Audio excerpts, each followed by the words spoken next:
Soapbox is about this global emergency that we're all living through and what we're doing to look after ourselves and our communities.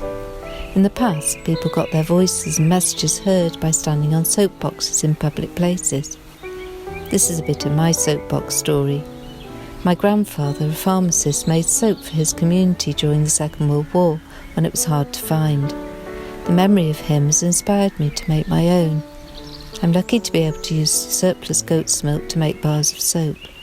I'd like to share with you how I make it. Thank you for watching, and please join in and share your soapbox stories with us.